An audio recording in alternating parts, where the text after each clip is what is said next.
kami punya kebiasaan melakukan, selalu memberkati orang lain. Sebab dengan perbuatan yang kami lakukan, nama Tuhan dipuji dan dipermuliakan. Terima kasih Bapak di surga, Amba boleh ada di tengah-tengah jemaat GPD Elim yang ada di Pantai Musuh ini. Semua dalam anugerah Tuhan. Kami sungguh percaya bahwa kehadiran Tuhan tidak ditentukan oleh jumlah berapa, tapi kami sungguh percaya firman berkata dalam Matius 18 ayat 20, di mana 2-3 orang berkumpul sepakat, di situ Allah hadir. Dan kami sungguh merasakan Engkau hadir di tengah-tengah kami. Dan kami pastikan setiap pribadi kami yang datang di tempat ini, mulai dari anak-anak sampai lansia, kami pulang membawa berkat, kami pulang membawa mujizat. Tidak ada kehampaan yang kami bawa pulang, tapi berkat semata daripada Engkau. Di dalam nama Tuhan Yesus, setiap firman yang hamba-Mu sampaikan, biarlah ini dimeteraikan dalam setiap tanah hidup kami. Jika Tuhan menemukan ada dalam tanah hidup kami yang belum dibereskan, biar firman-Mu yang memulihkan, sehingga kami menjadi tanah-tanah yang berdaging, dan firman yang ditaburkan hari ini menjadi benih yang bertumbuh, berakar dan berbuah untuk memuliakan Bapa di surga. Di dalam nama Tuhan Yesus yang siap diberkati, sama-sama bilang dengan saya, amin. Silakan duduk. Shalom. Ya Om Petrus, Pak Gembala suruh memuji ulang tuh orang.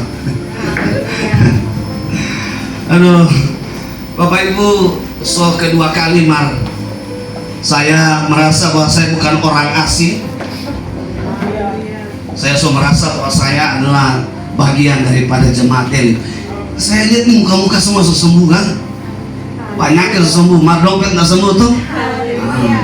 Kalau mau suruh doakan dompet, kita nggak punya karunia itu. Ya. Ya, pertama-tama dosa yang harus saya akui di atas mimbar ini adalah minggu pertama saya harusnya datang. Aduh, tiba-tiba Pak Gembala bilang begini, aduh berudung sebuah makanan, oh Tuhan, kita berdosa. Karena pulang dari Jakarta hampir 1 bulan, sebenarnya kasih genap 1 bulan, Bu Gembala bilang kalau 1 bulan tutup aku dapat di pengadilan. Aduh, kita bilang jangan kalau begitu. Jadi kita pulang pas 3 minggu. Kita sampai belum sampai, aduh kita memang tulang semua lucu. Memang lagi musim sekarang ya, lagi musim. Ya kita sebenarnya hari ini mau bawa yang sulung, tapi dia juga sakit. Dia sakit, kita yang bungsu juga sakit, kita Ibu Gembala juga sakit, cuma kita yang ada sakit. Jadi kita bilang kalau orang ampa orang ini sakit, siapa yang melayani orang ampa orang ini? Jadi oleh anugerah Tuhan, saya jadi memahami bagaimana mengerjakan pekerjaan ibu rumah tangga. Aduh memang tidak gampang. Mau pilih itu gereja, DP lebar 15 kali 20. Aduh, rasa-rasa kita pikir tulang belakang ini mulai tak pindah. Jadi kita pikir-pikir, maka kita pikir-pikir, Bapak Ibu perhatikan sebelum kita, makhluk yang paling banyak stres di dunia ini makhluk apa? Laki-laki atau perempuan? Hah? Kenapa makhluk perempuan paling stres? Karena kalau dia piring kotor, leper kotor, laki-laki kotor, itu dia paling stres. Saya dulu tanya sama itu, kenapa nggak suka kita mesti mandi 1 hari bila perlu 4 kali, supaya kita perlu pangan itu wangi, bukan bobo ketek ngana. Jadi kita pikir-pikir ini manusia yang paling banyak stres. Dan Bapak Ibu coba cek orang yang paling tensi yang naik setiap hari, makhluk apa? Coba tanya wanita-wanita. Aduh, kalau semalam tuh uru akan di kanan, tak pindah di kiri. So ini uru di atas, nggak ada yang sakit di mana ini? Karena kita beses, cuma nggak uru di sini. Kenapa itu banyaknya langsung lompat di bawah sama di tangga lift? Aduh, karena apa? Bapak Ibu, dia setiap hari dia sama dengan manajer, dia cek kamar anaknya.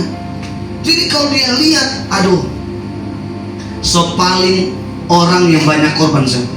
Suami. Coba cek suami paling banyak penyakit, asam urat, ya, diabetes. Karena kalau istri baca cerita, dia pe fulung punya nak kuat, mak kalau dia pe mulu, bodoh. Ngana tangkis, kalau jangan tambus di jantung, putus bibir. Ini realita. Tapi saya mau bilang bukan karena istri itu jahat. Saya bilang sama jemaat-jemaat saya, istri-istri, dengar baik. Jangan jadi istri pandiam, hamba veto. Dong bilang begini, aduh Pak, kita haid biasa turun normal. Gara-gara marah, kita sudah gak telat. Kita bilang anak bodoh, marah itu bukan dengan hawa nafsu. Kenapa wanita itu perlu marah? Karena kalau wanita tidak perlu marah kepada suami itu banyak melenceng. Saya ini jujur, saya mau bilang, saya ini suami yang terkadang dalam perbuatan itu bertindak seolah-olah saya betul, tapi ujung-ujungnya salah. Siapa yang korban? Istri lagi. Makanya kita bilang istri itu adalah penolong, betul? Karena penolong itu melebihi dari Basarnas. Dia seringkali tolong suaminya dalam keadaan memang sudah terjepit. Makanya saya bersyukur, saya orang Maluku dapat istri Minahasa.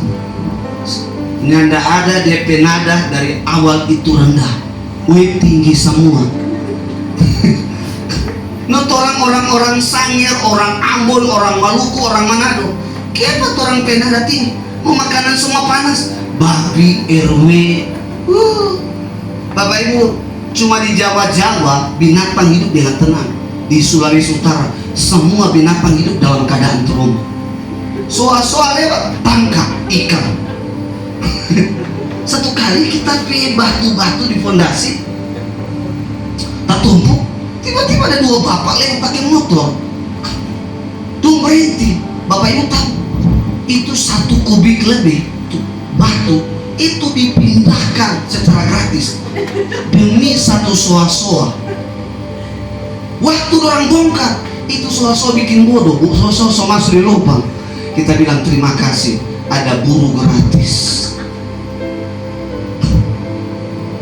Makanya di Sulawesi Utara, kalau orang di Minahasa ini, di Manado ini, kalau namanya di atas meja semua dibilang apa? Ikan. Kalau Bapak Ibu bilang babi di kandang, ayam di kandang, pokoknya di atas meja adalah ikan. Satu kali kita ipar istri protes, orang Manado bilang ikan kok jadi ikan.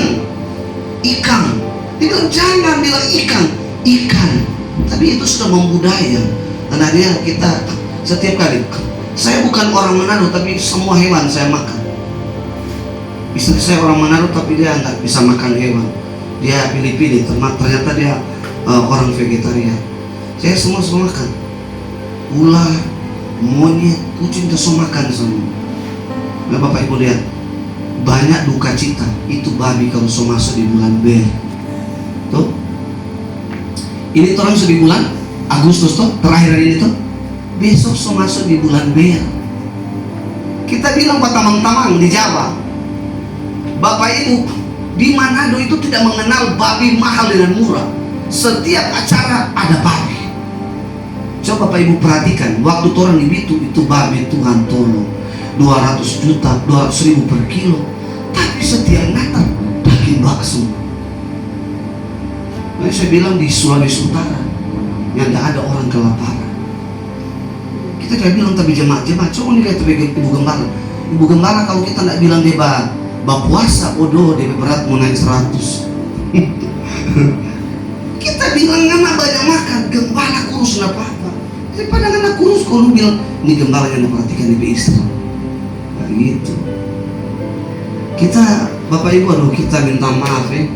Minggu lalu sebuah makanan, hari ini Bapak Ibu bawa makanan kita yang mau makan karena kita puasa. Mari kita membawa pulang, membungkus. Orang bilang kalau orang Manado itu keturunan Adam, karena habis makan bawa bungkus. Karena Hawa makan dia bungkus dibawa pulang for Adam. Ya, Bapak Ibu, hari ini seperti Pak Gembala sudah informasikan, buka Alkitab kita, Injil Yohanes pasal 2 ayat 1 sampai pada ayat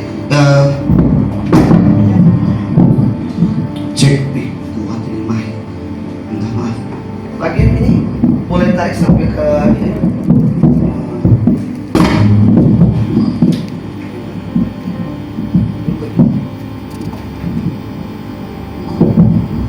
Bapak, di pelanggaran yang saya lakukan. Bapak Ibu, ya, Injil Yohanes pasal 2 ayat 1 sampai pada ayat yang ke-11 kita akan baca secara bersama-sama. Kalau sudah temukan katakan amin. 1, 2, 3. Pada hari ketiga ada perkawinan di Kana yang di Galilea, dan ibu Yesus ada di situ. Yesus dan murid-muridnya diundang juga ke perkawinan itu. Ketika mereka kekurangan anggur, ibu Yesus berkata kepadanya, mereka kehabisan anggur. Kata Yesus kepadanya, mau apakah engkau daripadaku, ibu? Saatku belum tiba. Tetapi ibu Yesus berkata kepada pelayan-pelayan, apabila yang dikatakan kepadamu, buatlah itu. Di situ ada 6 tempayan yang disediakan untuk pembasuhan menurut adat orang Yahudi. Masing-masing isinya 2-3 buyung. Yesus berkata kepada pelayan-pelayan itu, isilah tempayan-tempayan itu penuh dengan air. Dan mereka pun mengisinya sampai penuh. Lalu kata Yesus kepada mereka, sekarang cedoklah dan bawalah kepada pemimpin pesta. Lalu mereka pun membawanya. Setelah pemimpin pesta itu mengecap air yang telah menjadi anggur itu, dan ia tidak tahu dari mana datangnya, tetapi pelayan-pelayannya yang mencedok air itu mengetahuinya. Ia memanggil mempelai laki-laki dan berkata kepadanya, setiap orang yang menghidangkan anggur yang baik dahulu, dan sesudah orang puas minum, barulah yang kurang baik. Akan tetapi engkau menyimpan anggur yang baik sampai sekarang. Hal itu dibuat Yesus di Kana di Galilea sebagai yang pertama dari tanda-tandanya, dan dengan itu ia telah menyatakan kemuliaannya, dan murid-muridnya percaya kepadanya. Katakan amin. Bapak Ibu, saya bicara hari ini adalah tentang mujizat. Bapak Ibu pernah mengalami mujizat? Siapa di sini yang sudah mengalami mujizat? Ya. Nah, Bapak Ibu harus paham dulu apa sih artinya mujizat. Banyak orang ketika hidupnya diberkati dia bilang, wah mujizat. Dari peristiwa di Kana, ya, Yesus bilang kepada ibunya bahwa belum waktunya tiba untuk dia bisa melakukan mujizat. Tapi Bapak Ibu bisa melihat, nah, kronologis terjadinya mujizat ayat 1 dan 2. Bapak Ibu baca. Ayat 1 dan 2. Yang kita Bapak Ibu baca. Itu kronologisnya terjadi mujizat. Ya, coba 1, 2, 3.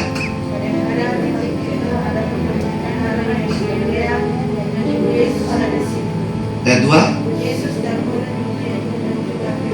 Perhatikan baik-baik. Ada 2 kata penting. Pertama, ada ibu Yesus di situ.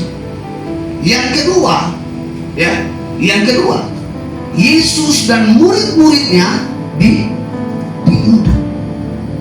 Ini kronologis terjadinya mujizat. Kenapa sampai Yesus ada di perkawinan itu? Karena ada ibu Yesus. Betul. Siapa ibu Yesus digambarkan kepada kita? Ibu Yesus yang dimaksud dalam ayat ini adalah yang digambarkan adalah sebagai gembala, sebagai hamba Tuhan. Bapak Ibu sebagai jemaat Tuhan tidak akan mungkin hari ini ada di gereja Tuhan kalau tidak ada gembala yang pernah memberitakan Injil, yang pernah menceritakan Yesus kepada Bapak Ibu. Bapak Ibu tidak akan mengalami mujizat. Pengertian mujizat adalah tindakan supranatural yang dilakukan oleh Allah. Yang pertama yaitu menyatakan kuasanya. Contoh, Bapak Ibu mungkin dulu adalah orang yang takut dengan kematian, tapi setelah Bapak Ibu percaya Yesus sebagai Tuhan dan Juru Selamat, sekarang Bapak Ibu menjadi orang yang tidak pernah takut dengan kematian. Mujizat yang paling terbesar adalah bukan uang. Tapi mujizat yang paling terbesar adalah ketika hidup Bapak Ibu mengalami perjumpaan dengan Tuhan dan Tuhan mengubah hidup kita. Amin. Kita mungkin tadinya pemabuk, kita mungkin tadinya orang yang suka berkelahi, tapi hari ini terjadi perubahan. Ya, kita menjadi orang yang ramah, kita menjadi orang yang lemah lembut, kita menjadi orang yang membawa berkat, membawa damai. Itu adalah mujizat. Tidak ada satupun kuasa pribadi di dunia ini yang bisa mengubah Bapak Ibu. Hanya satu, namanya adalah Yesus. Tugasnya gembala bukan hanya sekedar memberitakan Injil, bahkan setiap minggu mengingatkan. Rugi yang tidak hadir loh. Saya selalu bilang kepada jemaat-jemaat saya, pastikan pribadi kalian pulang dari gereja bawa berkah. Amin. Kalau dari rumah Bapak Ibu boleh datang dengan wajah kusam, suam-suam kuku, patah semangat, patah cinta, terserah. Tapi pastikan Bapak Ibu yang hadir pulang mukanya berubah. Ya, saudara pulang bukan berubah jadi pendekar. Pulang harus berubah membawa berkah. Ya kan? Saya ajarin anak saya, Israel, kamu mau chat dengan ayah siapapun, kamu harus melakukan pendahuluannya harus salam. Bapak Ibu tahu nggak? Salam itu salam berkat. Makanya waktu kita ke rumah, shalom, lihat suami marah-marah, shalom, jantungnya pasti tenang. Kalau Bapak Ibu pun datang sama yang suar-suar, ada yang badiam, yang sampai dia bagian yang bulu, bukan karena suami yang salah. Ya. Mujizat adalah tindakan supranatural yang dilakukan Allah untuk menyatakan kuasa yang pertama. Yang kedua adalah meneguhkan kebenaran ajarannya.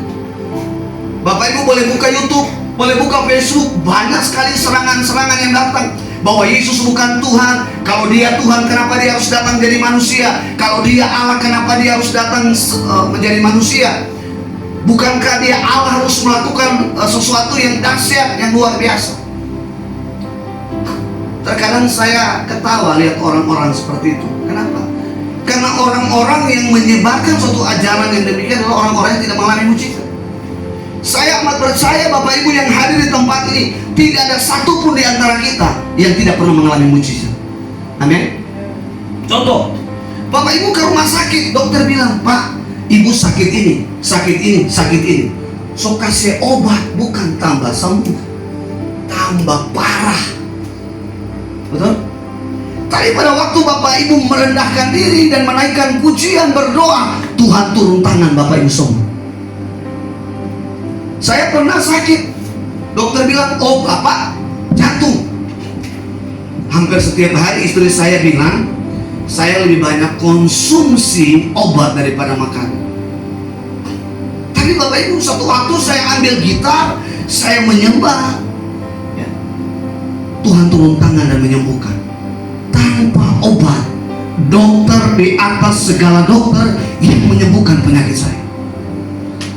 Apa yang Bapak Ibu baca, bahwa orang buta melihat, orang tuli mendengar, bisu berbicara, bahkan orang mati bangkit.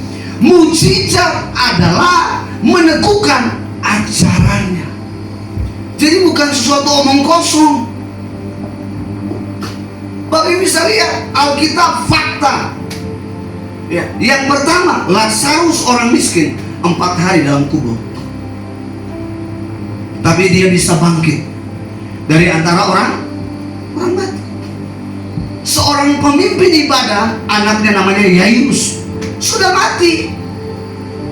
Orang sudah nyanyikan lagu-lagu duka menghibur keluarga, tapi Yesus bilang anak ini tidak mati, tapi anak ini adalah tidur. Saudara boleh cari di dunia ini, ada pribadi yang sama seperti Yesus tidak ada. Itu sebabnya apapun komentar orang terhadap Yesus, kita yang mengalami mujizat percaya bahwa Yesus adalah Tuhan. Amin. Makanya Yesus bilang begini, jangan karena Bapak Ibu melihat mujizat baru percaya. Tuhan Yesus bilang begini, orang yang berbahagia sekalipun tidak melihat namun percaya. Makanya ada lagu, berkali-kali kau menolong, berkali-kali kau kuatkan, dalam rasa sakit engkau ada, Yesus setia. Saya temukan banyak orang Kristen berdoa, Tuhan, apakah kita semua layani? Ini masalahnya tidak pernah habis-habis. Tuhan, kita sohot firman Tuhan. Kenapa kita rumah tangga begini-begini? Saya mau bilang Bapak Ibu, kenapa Tuhan izinkan persoalan ada di tengah-tengah kita? Yang pertama, cara Tuhan menarik kita semakin dekat dengan Dia. Amin. Tuhan punya cara, bukan suatu cara yang baru, tapi cara yang lama, menarik kita supaya kita lebih dekat. Yang kedua, kenapa Tuhan izinkan persoalan terjadi di tengah-tengah kita? Yang kedua adalah Tuhan melatih kita supaya menjadi orang yang dewasa. Makanya orang yang tidak dewasa suka merajuk,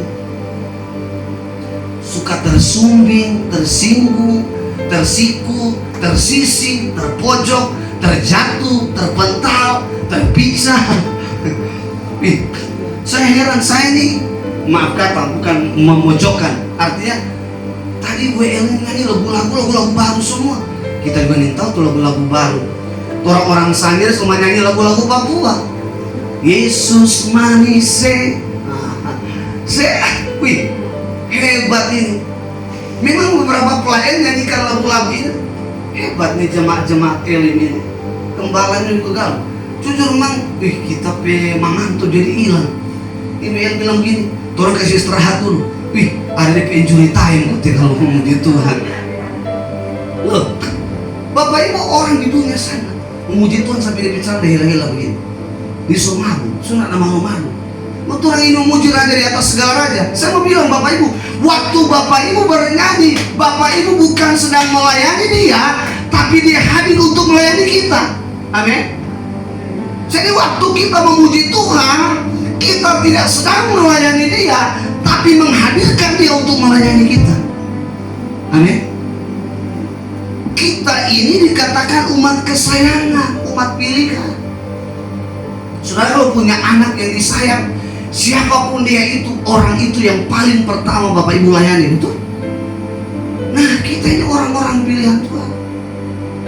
Bapak Ibu, kita khotbah juga sambil kita pegang-pegang mic, kan sampai mic dia perutnya ke atas. Saya berdoa di jemaat-jemaat beli mic, kita kasih pijat tuh langsung begini. Nah, kembali Bapak Ibu firman Tuhan tadi, mujizat adalah tindakan supernatural yang dilakukan Allah. Yang pertama, meneguhkan apa? Menyatakan kuasa, meneguhkan ajaran. Yang ketiga adalah menguatkan iman umatnya. Amin. Waktu Ibu Gembala cerita ke jemaat, aduh, kita ripai tua kuasaki, sembuh asam urat, kolesterol naik, gula naik, aduh semua naik, kita sok pusing. Misalnya Bu Gembala bilang begini, aduh kita peburu kemarin, aduh di penyakit sama begitu. Nah ketika orang dua berdua bergandeng tangan, tiba-tiba kita peburu sembuh. Bapak Ibu yang mendengar kira-kira dapat kekuatan? Bapak Ibu mendengar kira-kira mendapatkan peneguhan tak? Saya dikuatkan. Atau Bapak Ibu mungkin yang aktif media sosial. Hati-hati Bapak Ibu, segala sesuatu yang Bapak Ibu nonton itu tidak semua membawa baik, tapi itu bisa menjadi efek jerah buat hidup. Bukan efek jerah, bisa itu menjadikan kita menjadi orang yang bersikap buruk kepada orang lain. Anak saya Bapak Ibu, dua anak saya, mereka punya jadwal doa 1 jam, penyembahan 1 jam setiap hari. Tapi saya sebagai orang tua, meskipun saya tidak di tempat, tapi saya selalu mengawasi mereka tentang gadget, handphone. Bapak Ibu, hampir setiap hari saya dengan istri itu mengawasi mereka. Ya. Salah satu pergaulan hari-hari ini membawa anak-anak kita jatuh. Itu bukan pengaruh lingkungan, tapi handphone. Anak-anak tahu bisa pornografi, anak-anak bisa tahu bunuh diri. Bapak Ibu tahu nggak, di Sulawesi Utara, bahkan di dunia ini ada grup WhatsApp yang namanya bunuh diri. Saya kaget, kok bisa ada? Dan itulah perang setan sebelum Yesus datang. Alkitab bilang, Yohanes pasal 8 dikatakan, iblis itu adalah pembunuh. Iblis tidak mau melihat Bapak Ibu nih wajahnya ceria terus meskipun dompetnya kosong. Iblis mau suami istri setiap hari baku tinju terus. Dan itu perbuatan iblis. Itu adalah budaya yang iblis bangun. Ya. Dan banyak Bapak Ibu sebagai orang tua kan, sedikit anak menangis, pegang dia tuh HP. Ini menangis, pegang dia tuh HP. Lama-lama Bapak Ibu terbiasa nih. Orang berbahasa bilang apa? Lama-lama dia kabar. Waktu Bapak Ibu ambil handphone ke dia, so kan Bapak Ibu yang marah pada dia, dia yang marah pada orang. Punya pengalaman? Kalau Bapak-Bapak punya pengalaman, orang bertobat sama-sama. Jam 9 malam, saya bilang sama Israel sama Valeri, sudah harus tidur dan handphone harus di tempat ayah sendiri. Saya selalu awasi dalam ibadah, ada anak-anak yang main handphone, apa lihat-lihat TikTok, saya ambil tuh handphone masing-masing. Kenapa? Saya ngajarin gini, Bapak Ibu, kalau wali kota datang, ya, nggak usah lah wali kota kalau tinggi, lurah datang, ya, dia mau bawa sumbangan. Bapak Ibu kira-kira telat datang atau lebih dulu datang? Pastikan Bapak Ibu bergegas dari rumah untuk datang lebih dulu, betul? Dandan rapi, ya, biar nyanda ibadah pakai lipstik yang perempuan, laki-laki pakai sepatu rapi, duduk rapi, dengar dia bicara, betul? Pasti di antara kita atau Bapak Ibu yang hadir di situ sungkan untuk bercerita karena dia sedang bicara, betul? Lurah saja kita hormati. Ini yang punya bumi, yang punya surga, kenapa kita nggak hormati? Amin. Alkitab bilang dia yang layak disanjung, dia yang layak ditinggikan, dia layak diagungkan. Kenapa? Karena dia adalah pemilik alam semesta ini. Amin. Saudara gini, ilustrasi, kalau anak-anak itu nggak mau dengar-dengar sama orang tua, anak itu keras kepala dengan orang tua, kira-kira permintaan dia kepada orang tua dikasih nggak?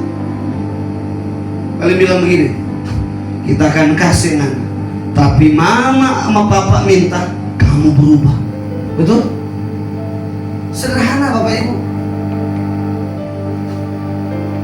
Saudara datang terlambat, doanya malas, baca firmannya jarang-jarang, dapat apa? Alkitab bilang firman itu adalah pelita. Amin. Kalau hidupmu banyak kegelapan, berarti kau baca firmannya kurang. Alkitab bilang firman itu menerangi setiap langkah-langkah kita. Kalau kita seringkali terantuk, jatuh, berarti kita kurang baca firman. Kalau orang itu sering baca firman, maka dia akan tahu ada bahaya di depan. Oh, ada sesuatu di depan, dia tidak akan ke situ. Saudara ingat orang Majus? Waktu mereka mampir ke Raja Herodes bilang gini, tolong kalau kalian nanti sampai di Bethlehem, tolong balik lagi dan beritahu saya anak itu di mana dan saya akan datang sujud menyembah dia. Tapi apa orang Majus? Mereka mendapatkan pernyataan Tuhan dalam mimpi dan mereka pulang ke jalan yang lain. Amin. Saudara tahu kalau firman itu Carlota, Bapak Ibu terus ke situ, rumah tanggamu ambruk. Orang kalau habitnya, hobinya suka gosip orang, susah diubah. Apalagi kita sudah anak Tuhan. Ya, saya selalu bilang lebih baik kita mengubah perkataan kita ini memuliakan Tuhan. Amin. Cerita sama anak-anak kita. Saya selalu bilang sama kedua anak saya, semua yang kamu pakai, semua yang kamu makan, itu adalah milik Tuhan. Ya, saya bilang kalau kamu makan, nggak bisa habisin. Kamu nggak boleh ambil melebihi dari batas kemampuan kamu. Kamu lihat banyak orang itu di jalan.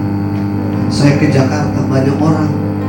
Kita lagi makan di rumah makan. Maaf, Pak, minta sedekahnya, Pak.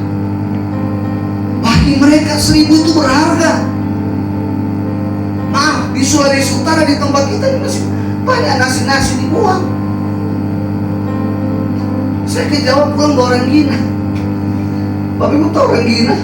Bekas beras digoreng pulang ke nasi. Saya sebenarnya nggak mau ambil, karena di Manado jauh lebih bagus Rengginanya. Tapi kan pemberian orang, saya ambil. Istri saya bilang begini, emang di Sulawesi Utara memang nggak ada ya? Saya bilang ada, tapi yang namanya pemberian orang, ya kita harus belajar mengambil. Istri saya paling suka kalau dikasih bumbu pecel. Ya dia mau suka belajar makanan orang Jawa. Saya beberapa hari di Jawa, saya bilang gini, lama-lama saya diabetes karena semua makanan manis. Kalau orang di Sulawesi Utara, aduh, bagaimana nyanda Sarawak, Sariawan, semua padis. Nah, saya bilang di Sulawesi Utara itu makanan semua bunyinya das, pizza, itu lagu pizza gitu. Waduh, makanannya juga memang pizza. Bapak Ibu lihat ayat ini. Saya temukan banyak orang Kristen di saat dia susah, dia datang, Pak Gembala, doakan Pak Gembala.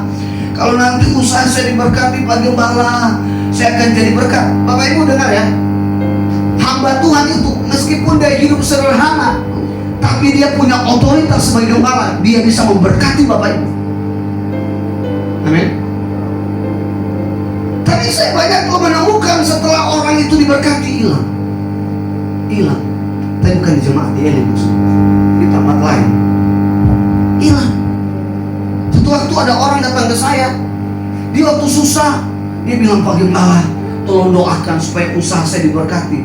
Setelah kami doakan, saya tidak mengkultuskan diri atau mengklaim bahwa itu doa saya. Saya selalu percaya bahwa Tuhan bekerja selalu lewat media. Amin. Tuhan bekerja itu selalu lewat hamba-hambanya. Makanya Allah bekerja lewat Yesus dalam rupa manusia. Sebelum Yesus datang, Allah juga bekerja lewat nabi-nabi dan rasul-rasul. Di zaman sekarang Allah bekerja lewat hamba-hamba Tuhan, gembala-gembala. Setelah dia kaya diberkati Tuhan, dia bilang begini, sama beberapa orang jemaat, kalau saya keluar dari gereja ini tutup. Oh, kita tersinggung. Karena kita merasa bahwa dia bukan menghina saya, dia sedang menghina siapa? Tuhan yang punya.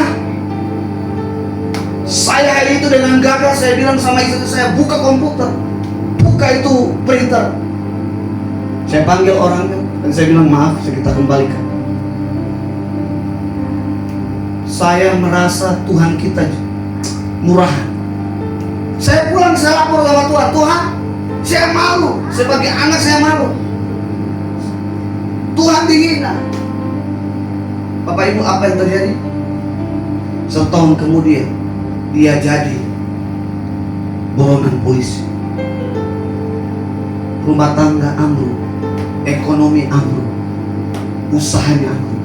Dengar baik, Alkitab bilang begini, hamba Tuhan itu biji mata Tuhan.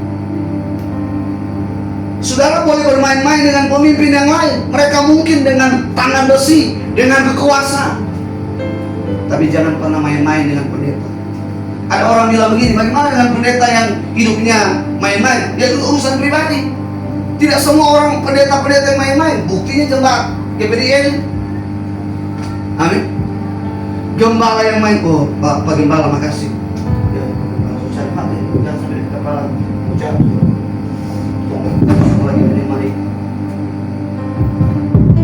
Bapak Ibu, buktinya di elit, di kota-kota, ya, Kita nggak ada keringat, semua AC.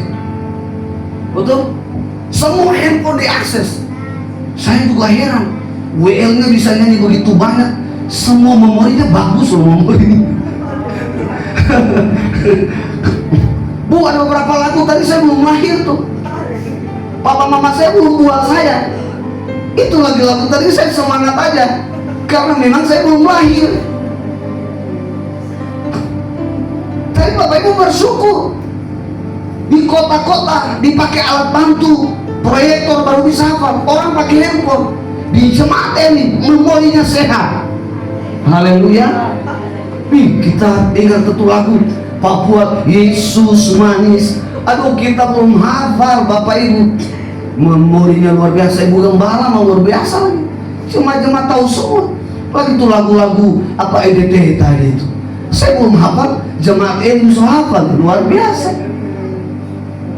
Setiap pelayanan Bapak Ibu, jangan Bapak Ibu merasa, waduh jemaat saya kecil. Oh, Tuhan hadir bukan karena kecil. Dengar baik, di mana ada orang berkumpul bersatu nyembah Tuhan, di situ Allah hadir. Mujizat terjadi karena Tuhan Yesus hadir. Makanya Bapak Ibu, hamba-hamba Tuhan seringkali bilang begini, ayo ibadah yuk, ayo ibadah yuk. Tapi jangan keraskan hati. Satu waktu ada klien-klien kami datang terlambat. Saya bilang gini, saya kalau bicara kebenaran saya nggak mau tutupi. Saya bilang gini, kamu sebenarnya beribadah untuk siapa? Untuk saya, untuk Tuhan. Sebenarnya kamu beribadah itu dapat keuntungan kamu atau keuntungan saya? Tanpa kamu hadir pun saya nggak akan dapat untung. Amin? Setuju? Karena ketika Bapak Ibu hadir, ayat ini bilang, waktu orang di Kana itu kekurangan anggur. Dengar baik, ketika hidupmu tanpa Tuhan, kau akan mengalami kekurangan. Kekurangan bukannya soal makanan, mentalmu kekurangan. Ketika masalahmu, kau lari ke papa, kau lari ke dunia. Orang yang mengalami mujizat, ketika ada persoalan dia datang kepada siapa? Kepada Tuhan Yesus. Saya mau bilang Bapak Ibu, tempat yang paling terbaik Bapak Ibu selesaikan masalah bukan di tempat yang fasilitas mewah, hotel berbintang 5. Cuman satu tempatnya, namanya hadirat Tuhan. Kalau kita bilang ketika engkau hadir, Tuhan hadir. Ketika engkau menyembah Tuhan, Dia hadir. Mujizat terjadi.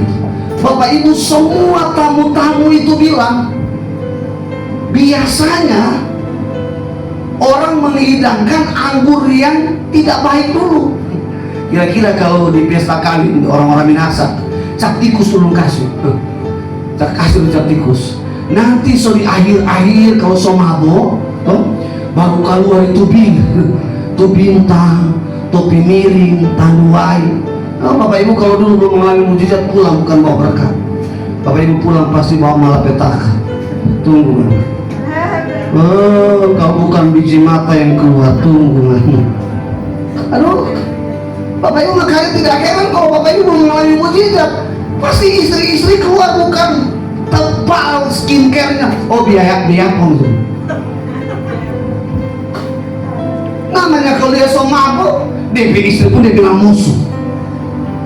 Saya heran. Satu waktu saya melayani orang, dia pelayan Tuhan.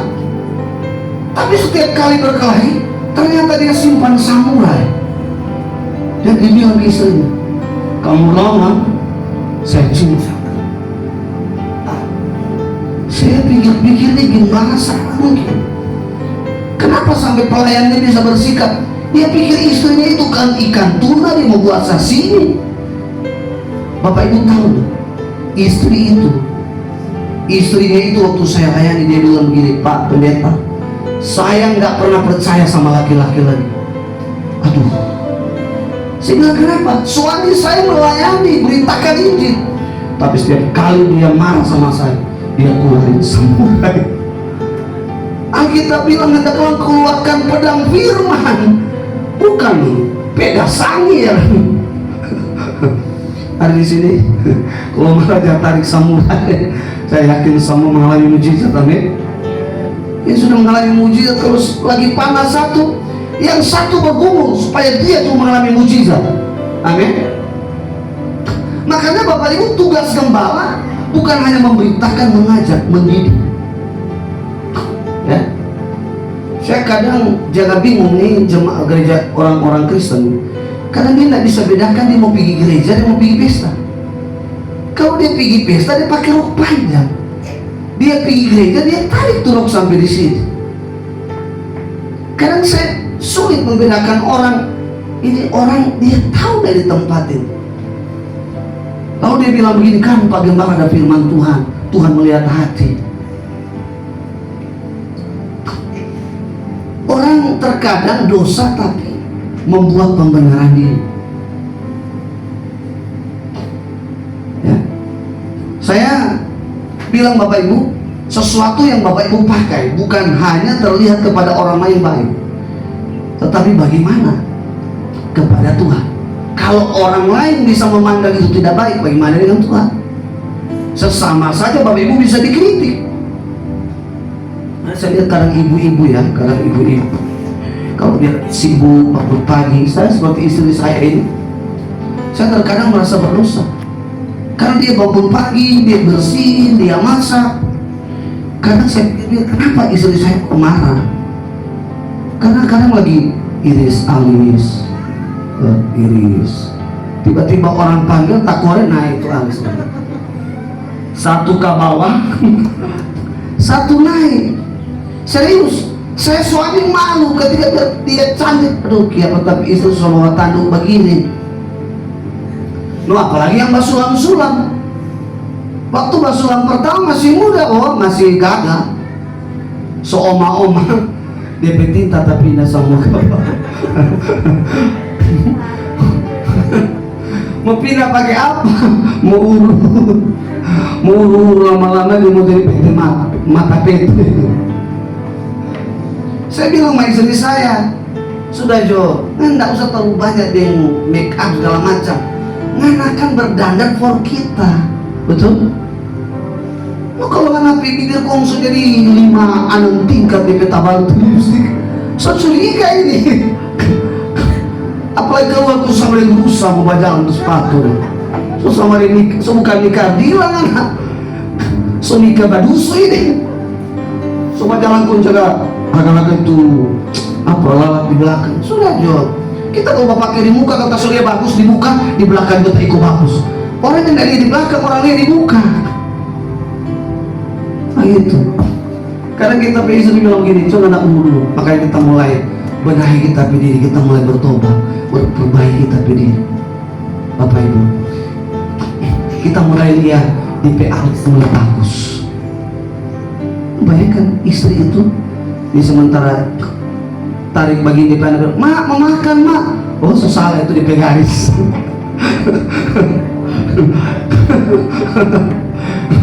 Karena itu istri selalu lupa di kacamata itu, mana itu malah kacamata kan? Apa kacamata di mana? Di atas mama. Kenapa? Kalau tahu banyak dipanggil, di gula langsung naik. Saya mau bilang istri-istri yang masih punya gula yang naik, hari ini adalah hari mujizat. Suami-suami, kalau istri mau mengalami mujizat, jangan bebani dia, kasihan. Kita kasih luasa bagi tapi istri. Kita, serius, sayang istri itu jangan nanti so Desember sudah cukup. Yang penting kukis nari itu pilih 35.000. Oh Tuhan, 1 tahun baru kasih dia 35.000, suami apa ini? Bila perlu, mak masuk ke patungan yang 700. Bejo. Pokoknya mama kalau nanti koperasi Batagi ngana yang hadap.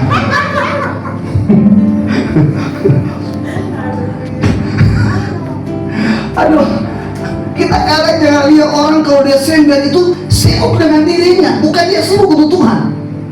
Kita bilang tapi jemaat-jemaat, jangan paksa ya. Jangan karena tamu makan kau dapat kusun bau utang. Habis dia senggan pagi-pagi, pagi bu. Ini orang di mana? Jadi suami istri bilang begini pada anak, kalau nanti tuh oma datang, bilangnya tak ada apa-apa di mana. Ini putar balik memang. Maaf kata, Sudah dia nggak usah bikin-bikin acting. Kalau cuma ubi rebus, Alkitab bilang Tuhan bisa memberi makan 5.000 orang hanya 5 roti dan 2 ikan. Kenapa? Bersyukur yo. Kita di Ibu Gembala setiap Desember, kalau soal kiri kanan, atau jemaat sesuatu bilang begini, Mami, Papi, kita besok nih mau bawa toples. Kita pikir dia mau bawa toples, apa isi atau dia yang so isi? Ini karena dia bahasa-bahasa, kok dia tidak jelaskan DP arti. Kalau dia bilang, nyanda kok Mami, kita so bikin kok for Mami yang Papi 3 toples. Kita tidak pernah mengharapkan, tapi mujizat itu jadi begitu. Kita tidak pernah cerita kalau kita berjemaat, Ibu Gembala, jujur, kita sakit, kita susah segala macam, pernah cerita. Karena kita berteman curhat cuma Tuhan. Saudara cerita sama tetangga, sabata dia sambung untuk di mulut. Ini bibir sebelahnya sambung. Oh, besok ada yang protes itu bibir. Bapak Ibu, kita ini kayaknya sebenarnya kita nggak punya Tuhan. Bapak Ibu, jauh lebih baik Bapak Ibu ngobrol sama Tuhan. Amin. Kau suami kasar, jangan bilang begini. Tunggu ngane, tak berdoa ngana. Kalau ngana masih pulang di rumah nanti lihat. Setiap suami mati baru menangis baju jungkir-jungkir. Lu ngana berdoa itu. Kadang saya heran. Kadang istri juga bilang begini. Coba ngana lihat itu. Coba ngana lihat itu suami tetangga itu. Dia sayang pada istri. Kita kadang dia bilang begini, kita jemaat-jemaat. Kalau ngana temukan kok ada orang-orang begitu, bilang pada dia video kawin di tetangga. Sudah, tidak usah bedakan. Kalau Bapak Ibu dikasih suami yang kasar, itu artinya melatih engkau menjadi orang yang sabar. Ada yang bilang amin? Itu orang-orang Jawa ini. Kalau orang Jawa, Mas, ojo gitu Mas. Oh, orang Manado, orang Minahasa pulang hanya bawa doi keluar. Pulang. Sebelum mana bawa doi, pulang. Jangan pelopa kita. Marnya tidak ada kata jemaat di Elim kan? Jemaat-jemaat Elim sama murah-murah hati sesuai namanya. Elim elit semua. Suami bapak nyagak. Saya kasih itu merah. Oh mari juga. Kalau jemaat-jemaat Elim ini luar biasa. Kita suruh ya. Bayangkan kita tidak datang saya dong bawa makanan. Kita datang hari ini makanan dong bawa.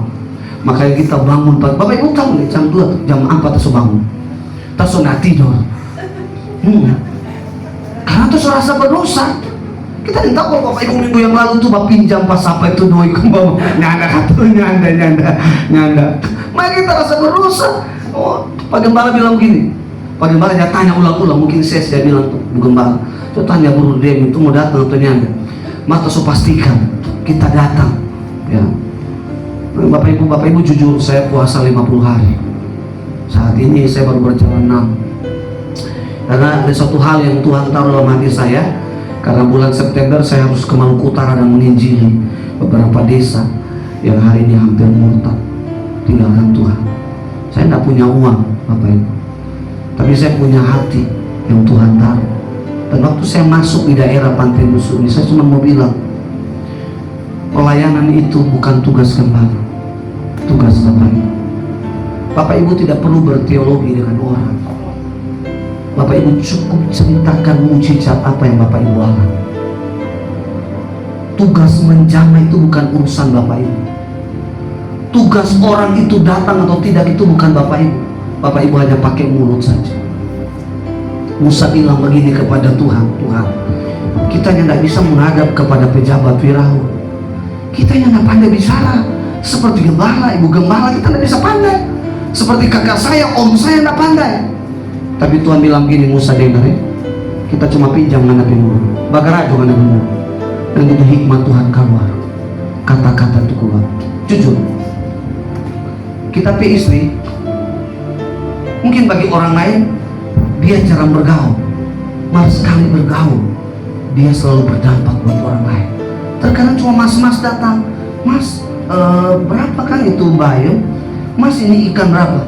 Tapi Bapak Ibu momen itu dia pakai untuk menginjili ibu-ibu di sekitar itu. Kadang saya lihat, wah luar biasa. Istri saya malas jalan-jalan, istri saya tidak hobi jalan-jalan. Dia paling tinggal di rumah dan sebagainya. Nah Bapak Ibu, kembali di ayat firman Tuhan ini. Kalau Bapak Ibu lihat ya, di ayat 7 sampai 11 di sana dikatakan apa? Lalu Yesus memanggil pelayan-pelayan itu. Dia bawa itu berapa batang payang tadi? 6. Itu yang berisi air. Isi, Yesus bilang isi. Artinya begini, Bapak Ibu, setiap Bapak Ibu yang sudah menerima mujizat hari ini, saudara, hari ini tidak lagi dilayani oleh gembala. Bapak Ibu seharusnya melayani orang lain. Amin. Melayani gembala. Karena gini, contoh Bapak Ibu punya anak hari ini kecil, tentu Bapak Ibu fokuskan ke dia kan, melayani.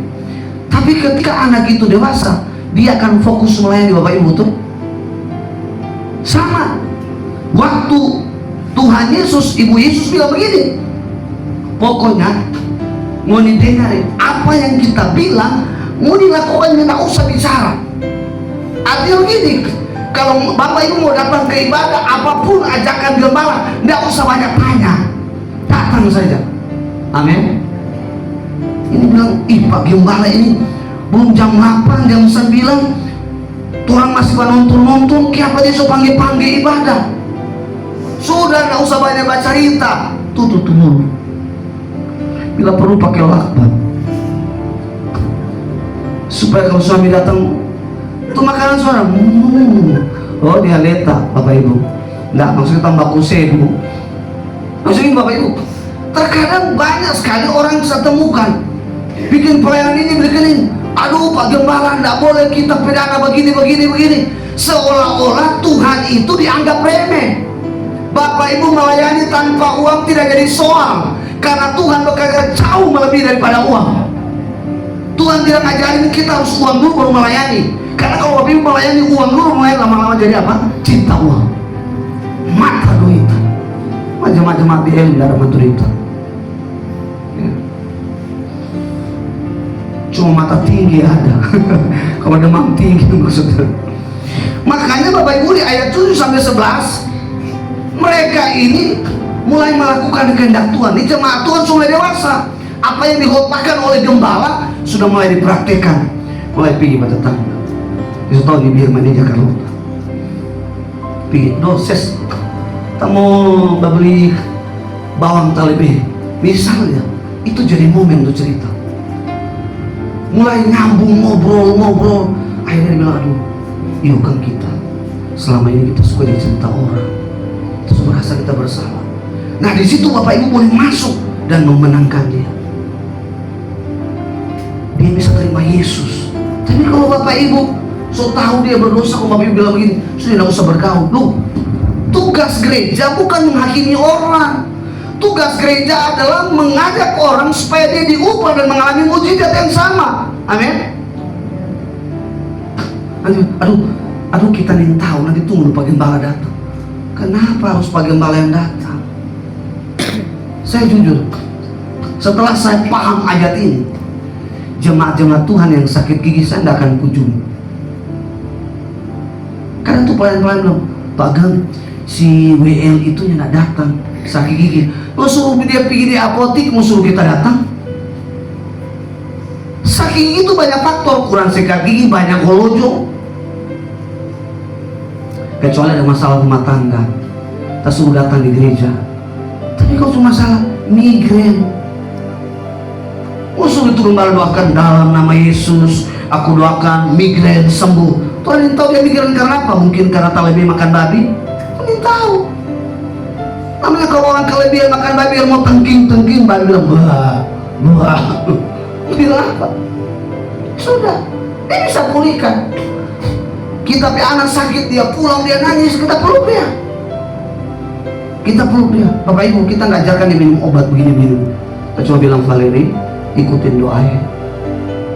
Kamu ikutin doanya, kamu doa. Bapak Ibu, dia flu, dia batuk, dia demam, tulang-tulangnya sakit. Satu hari habis kita doakan, dia lompat dari tempat tidur dan dia bilang, ayah sudah sembuh. Karena istri saya marah, jangan manja. Penyakit harus lawan. Jangan manja, lawan. anak saya itu yang tua, kalau sakit, dia bilang begini, ayah mau makan buah yang manis, pokoknya apa saja penting dia makan. Orang tua hanya memfasilitas. Saya mau berdoa Bapak Ibu, kalau di tanah kanan terjadi mujizat karena Yesus hadir. Hari ini dengar baik, tanpa Yesus tidak ada mujizat. Kalau Bapak Ibu ingin dalam rumah tanggamu ada mujizat, undang Yesus. Kalau Bapak Ibu ingin ya anak-anakmu berhasil dalam pendidikan, undang Yesus dalam kehidupan anak-anak. Kalau Bapak Ibu ingin ya rumah tanggamu terjadi mujizat, undang Yesus. Kapan? Setiap saat. Setiap saat. Jangan ada masalah baru undang dia. Putar balik itu. Ya, jadikan dia sahabat. Amin. Makanya lakukan ada satu sobatku yang setia. Sekalipun Bapak Ibu tidak setia, dia setia. Dia setia. Kalau Bapak Ibu ingin pekerjaanmu ada mujizat, undang dia.